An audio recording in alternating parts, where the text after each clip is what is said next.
I want to bring in Senator Rand Paul, Republican from Kentucky. He's on the Foreign Relations Committee as well. Senator, welcome. Good morning. Glad to be with you. So you heard the Secretary of State break news this morning that the evidence, the intelligence suggests now this was a sarin gas attack at the hands of the Assad government. The Secretary saying, as he just did, the case is building and will continue to build. Is that enough for you to now vote to authorize the president to use force? No, and I think it's a mistake to get involved in the Syrian civil war. And what I would ask John Kerry is, he's famous for saying, how can you ask a man to be the last one to die for a mistake? I would ask John Kerry, how can you ask a man to be the first one to die for a mistake? I would ask John Kerry, do you think that it's less likely or more likely that chemical weapons will be used again if we bomb Assad?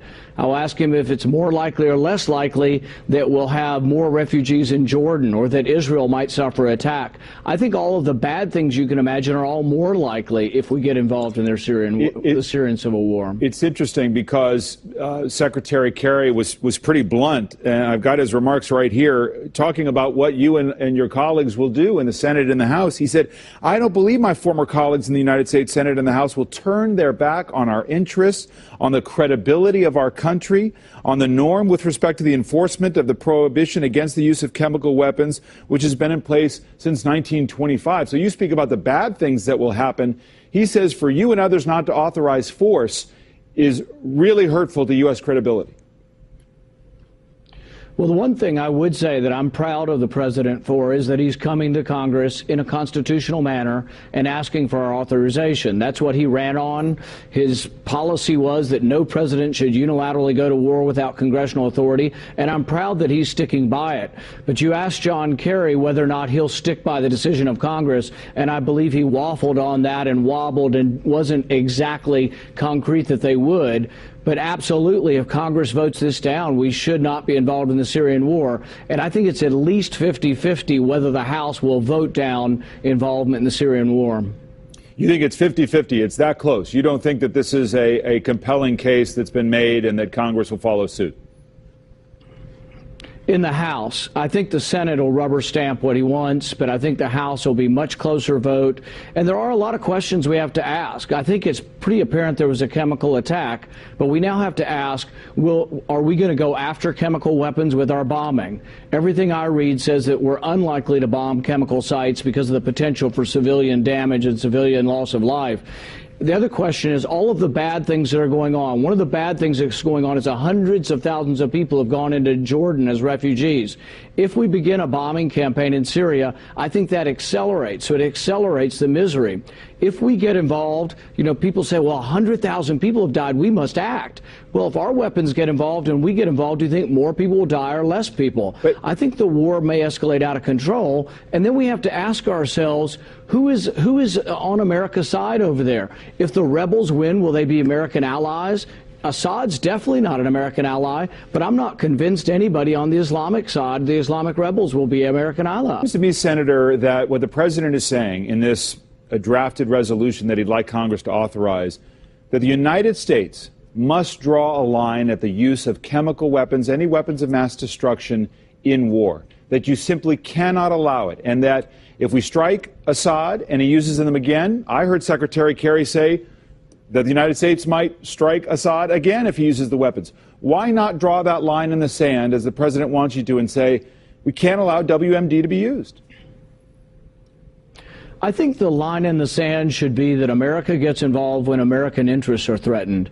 I don't see American interests involved on either side of this Syrian war. I see Assad, who has protected Christians for a number of decades, and then I see the Islamic rebels on the other side who have been attacking Christians. I see al-Qaeda on one side, the side we would go in to support, and I see it to be murky, and I don't see a clear-cut American interest. I don't see either party that is victorious, if either party is victorious, being an American ally. You are a United States Senator. You may, at some point, be a candidate for the presidency. How would the United States look if the president says, I have decided to take military action, I want Congress to give me authority, and Congress does not give that authority?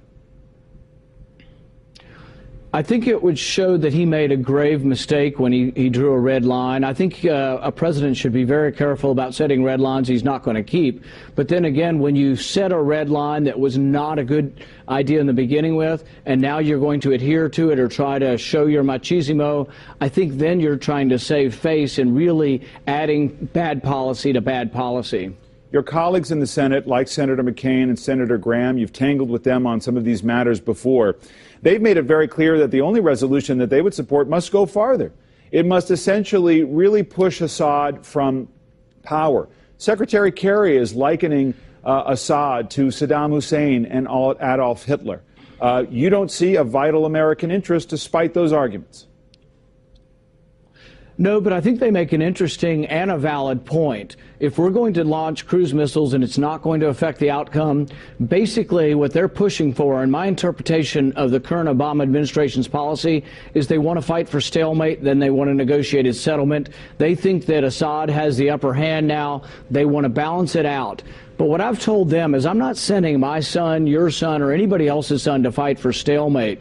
You know, when we fight when we have to, but I see things in a very personal basis. You know, I see a young John Kerry who went to war, and I wish he remembered more of how awful war is and that it shouldn't be a desired outcome.